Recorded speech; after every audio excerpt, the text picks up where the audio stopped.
And I want to welcome you to our BPM-CON expert breakout sessions. This is the session for BonitaSoft, and with us again, Philippe Ozil, technical evangelist at the company. Philippe, welcome back to BPM-CON. Thanks, Lance. We're really glad to have Philippe with us this morning. Not only is Philippe a technical evangelist, he's also a technical consultant and has implemented several of the BonitaBPM features, which you'll see today.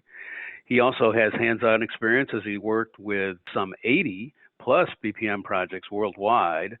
And prior to joining BonitaSoft, Philippe was also a Java and web software developer, so he really does bring together some hands-on technical expertise with the business-driven need for a better BPM. And he puts that together in a session from custom applications to living applications.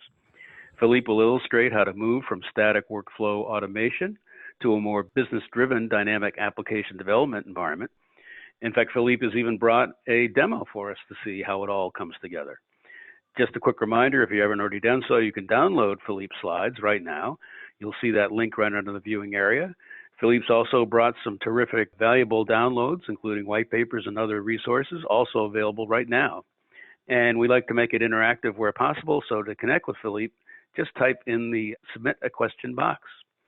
And now, Philippe, let me turn it back to you and tell us about how to make the move from custom applications to living applications.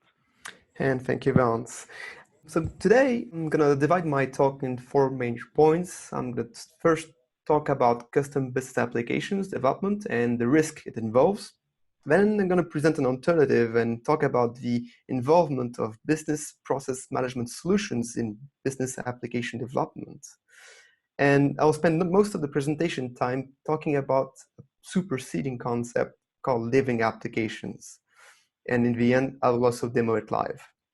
So I'm going to start with a quick overview of the different aspects of creating a business application from scratch. When you build a business application, you need to create a couple of services. These are pretty standard services. I'm not exhaustive here. You have to deal with user management, with security services, logging, reporting, business service, everything that deals with user experience, forms, graphical display, data, connectivity, etc., etc. Building all of these requires some time, and these involve some risks. So if I just list the topmost risks that you have when you create a custom application, the first one is inherent to any projects in IT, cost and constraints. So you have to deal with some expenses, some tight deadlines, and the availability of skilled resources for this or that technology. Then you also have to deal with quality. The product can become quite complex as needs evolve, and you need to make sure you can handle the same level of quality even if specification changes and as you move forward in the project.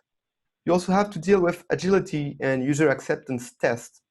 Basically, the principle here is to demonstrate as early and as often as possible the end results of your project to make sure you're on target, that your stakeholders all steer with you if you're going in the right direction. If you wait too much to present your solution to end users, well, you might be off target. So that's one thing that is critical, is being sure you're agile and you can present to your end stakeholders. Maintenance, that's another key risk to custom applications. Because custom applications are designed first with a specific purpose, it can be difficult to maintain over time. If you have a specific need and you change your need, you have to adapt your software, and you're creating some complexity in terms of architecture, so it becomes more difficult over time.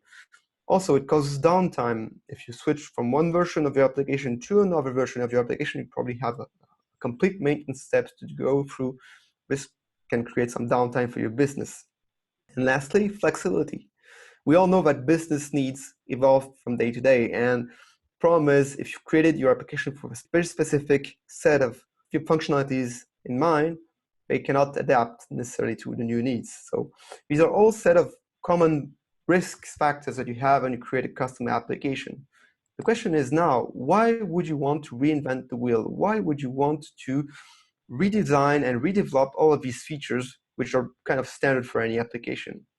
What I'm going to propose you today is to focus on really what is mission critical and delegate the rest to a BPMS, a business process management solution. So you won't only focus on user experience, on data handling, on business rules, and on business services. All the other services which are not critical to your application can be supported by a BPMS because they're standard. So let's see how BPMS handle this kind of tasks. how are BPMS involved in application development? We're going to start with a short history about the evolution of BPMS in regards to custom application development.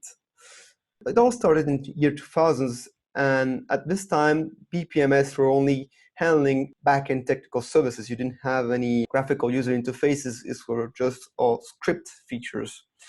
At that time, most of the development effort to create business application was custom development. But as we move onward, in 2005, around these years, we had application components. And BPMS started to integrate forms inside their tooling. So we had a set of applications that could be built with forms created by BPMS. So the effort on BPMS side was increasing and the custom development aspect was decreasing.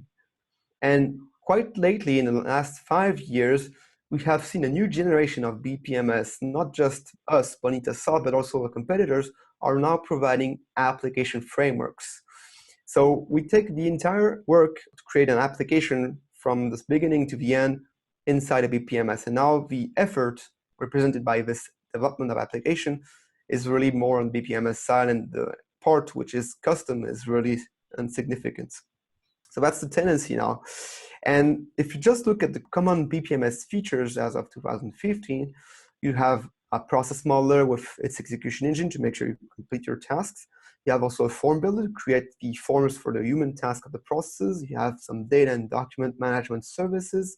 You have also some services that allow your BPMS to connect to your information system. You also have organization management reporting. And lastly, that's the novelty in 2010, 2015, you have application builder frameworks that are also part of the common BPMS features. So I'm going to explore this later aspect, and I'm going to present you a new way to create business applications. At Bonita Soft, we call this living applications. So that's a new concept that aims to replace custom application development.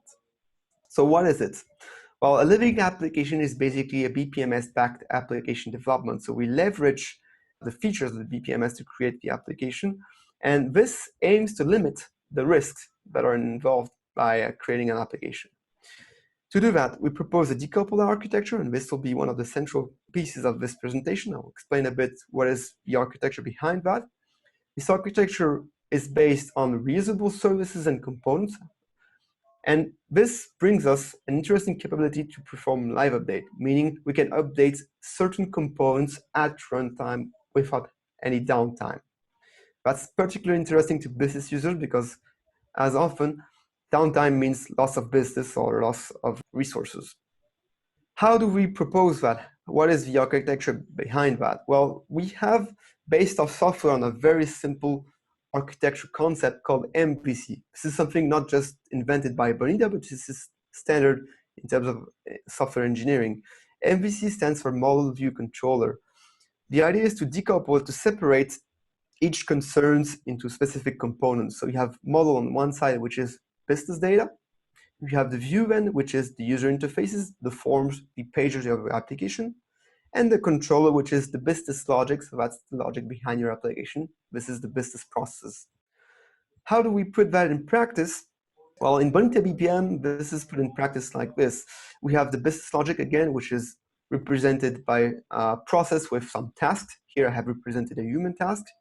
We have the user interface view, which is represented here by a form. This is attached to a human task. And we have the model, which is the business data. Here we have represented with BDM, business data model. How do these components relate to each other?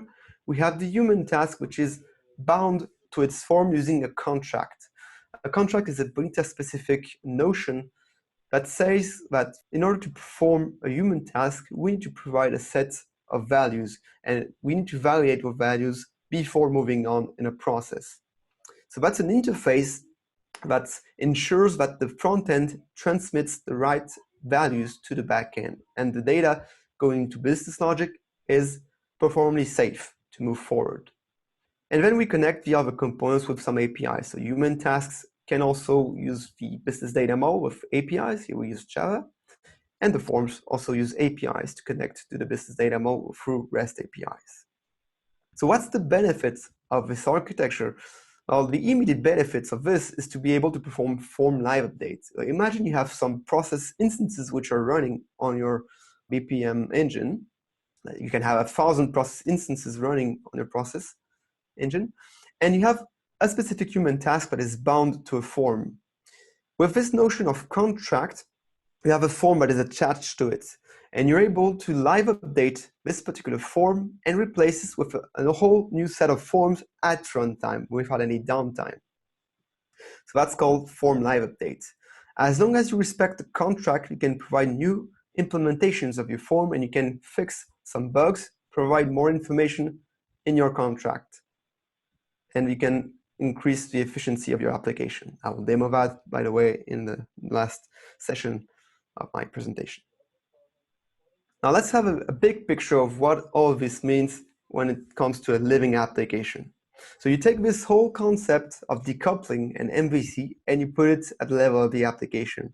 We have divided our application in two different zones, the back end and the front end. The back end is actually what is running on your application server, and the front end is what is shown to the actual end user through a browser. So we start with processes. The processes are resting on the execution engine side.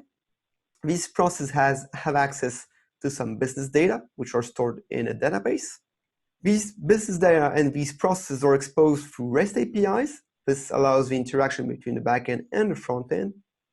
And then you have forms. These forms are using technologies such as AngularJS and Bootstrap, so they're rendered on the client side, on the browser side. And these use the REST APIs to interrogate the execution engine to display the right amount of information and the right process. And remember, we also have the contract that is binding the form to the process, so we expect some set of information to execute a task on our process. Now, on the forms, you can have some set of widgets, default ones or custom widgets. This populates the forms. You can have text fields, you can have drop-downs, you can have advanced things such as charts. You also have fragments. Fragments are a bit of templating that allows you to group some widgets and to copy-paste them around with a single point of maintenance that is spread across multiple forms. And then you have living applications. So living applications are relying on pages. These pages also have access to REST APIs, and they can also use custom widgets and fragments. You build them with the same technology as you build form for your processes. And they also have a layout. This is the presentation aspect of the pages, for example, the menu that links to different pages. And you also have a theme which allows you to change the colors and logos of your application. You can have, of course, multiple applications with their set of pages and their connected processes. Lastly, on the back end, you have connectors which allow you to interact with your third-party system. So if you have to interrogate user database, if you have to interrogate HR system or anything, you have connectors that you can plug in your process to integrate third-party systems. And if you need also to interrogate these third-party systems throughout your forms or your pages, that means on the front-end side, we also provide another solution, which is REST API extensions. These do the same thing while exposing the services to front-end applications. So this is the overall picture of living application. Of course, it's not as complex as it looks like, and I'm just going to try to convince you of that by showing the actual demonstration. Note that you can also connect third-party applications directly through a REST APIs. That's the last point. If you don't want to use our living application, you can build your own custom application and leverage the REST APIs. So how does this look in practice? Let's switch now to the live demo. I'm going to be very quick, and I'm just going to show you the end result of what a living application looks like. This here is the living application presenting you procurement requests. So there's a listing of ongoing requests. All of these are actually process instances connected with business applications. And if you drill down in these processes, you're connected with some forms and you can move forward in the process execution. This here is now a process form that you can actually change at runtime. And behind that, there's actually a process engine with a set of tasks and some data. These are all process instances running on your server. So it was very easy to create this kind of application. This is just all configurable, almost zero code. And I believe that is the future of creating business applications, not just starting everything from scratch, leveraging all the features that are present in a BPMS. In conclusion, during this presentation, I believe I have expose to you what are some of the pitfalls of custom application development, what are limitations and risk. I believe it's very costly to start from scratch a new development of a business application. And the more you go, the more it's going to be some trouble, especially when you deal with maintenance and flexibility issues. And this is why I've presented you today the superseding concept of living applications, creating applications that are meant to evolve and meant to be flexible from the start and stop you from reinventing everything each time you create a new application. So that concludes my formal session. I'll now turn it back to Vance and see if there are any questions. Thank you. Philippe, thank you. That was a really great overview of the potential of BPM and this idea of the living application, as well as a sense of how we would put it together. Just as you might expect, we've got some technical as well as business type questions given the audience. So with your permission, let's go right to those questions. Sure. One of the trends here, the themes we see from both the IT and the business attendees we've got, is this idea of the living application that you spoke about, and quite a number of queries. Can you give us an example of a living application? Whether you can name an exact customer is totally up to you, but the context of a living application and how it's different from a traditional BPM project that might automate a workflow. So one of the examples that we've been working with is actually a big administration. I'm afraid I cannot name it, but this administration uses a living application for processing taxes.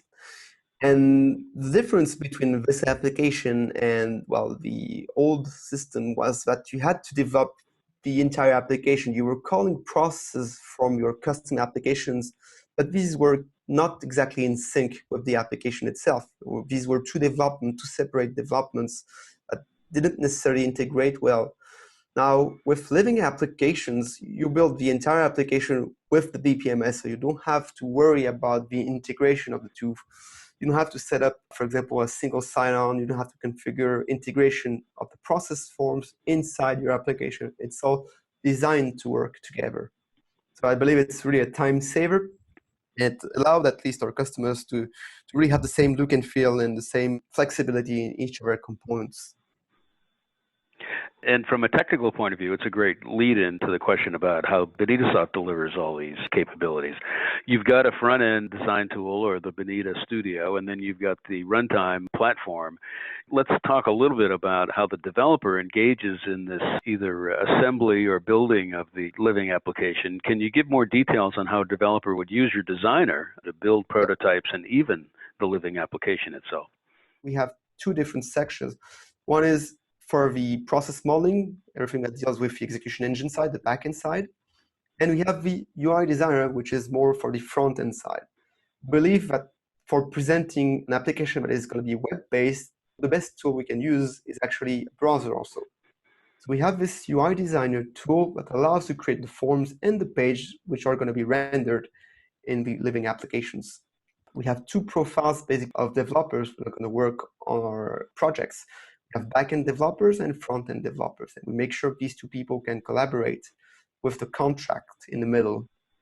Quite often you have some external users which need to interact with the process. So to do that, we have custom security mechanism that allow us to share some external resources to allow other departments or other external users to interact with our process. We also leverage extension points in our software to make sure we can integrate external data sources. We use the REST API extensions and the custom connectors to fetch information and push information to external systems.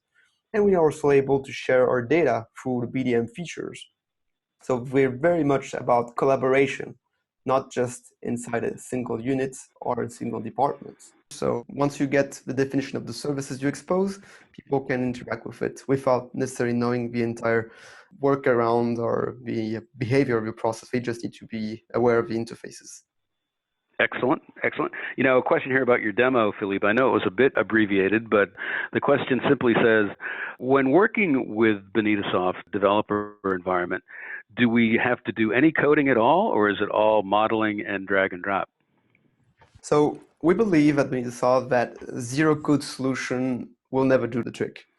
Now, we also believe that a full code solution is also not the solution. So our solution is basically kind of in the middle. It allows you to create prototypes very quickly without too much code, but we do have a lot of extension points which allow you to bring some code in, allow you to leverage the entire power of the BPMS. So it really will depend on your use case, but in the end, you will probably have to do some code. You mentioned testing. Question here. We've used another BPM platform to build business apps and find it takes us 10 times or more to get it just right the way business wants it. Is there an environment or sandbox in BonitaSoft that helps us test a business application? Yes, there is. Actually, each studio that is sitting on the developer's machine can be used to test because all the components are standard. You can test individual components on your local side and you can assemble them on a remote side. You can exchange these components and these can be stored actually in a centralized repository where you can perform some continuous integration testing on it. You know, I see time is just about up, Philippe, but one last question before you run. Certainly, many folks may know that BonitaSoft has an open source heritage. Give us a sense of what open source projects you found most useful for the development of the latest edition of BonitaBPM, and are any of these capabilities being contributed back into the open source community? Yes, from the start, BonitaBPM is based on Eclipse. The studio, BonitaBPM Studio, is actually really on Eclipse. So we already have contributed a couple of bug fixes to the official Eclipse platform. And we are also using a lot of AngularJS and Bootstrap technologies for our new front-end designer. I'm not sure we have contributed yet, but we'll eventually contribute because we have a lot of intensive use. We have trained 20 developers to use this technology. And we have a community website where you'll be able to find some artifacts that are shared by community members. You can visit us online. That's our corporate website, bonitasoft.com. You can also join and look at our community, bonitasoft.org. Here you'll find some videos about getting started, about downloading also the community edition. You can also download it from the corporate website, bonitasoft.com/downloads. And I'm sure you'll find the documentation, plenty of other useful resources to get you started. Excellent, Philippe. Excellent session, excellent interactive Q&A, and we got a much better sense of the entire life cycle of the living application. Philippe Ozil, Technology Evangelist at BonitaSoft. Thanks very much for a great session. And thanks you too, Chance. And as we love to do here at BPM-CON, a quick slide to remind you of all the great resources that Philippe talked about during his session and the Q&A. And just another reminder that we'll be able to put that link up to obtain the community edition right here in the breakout room. So that'll be available for you with one click instantly. Thanks again, everyone.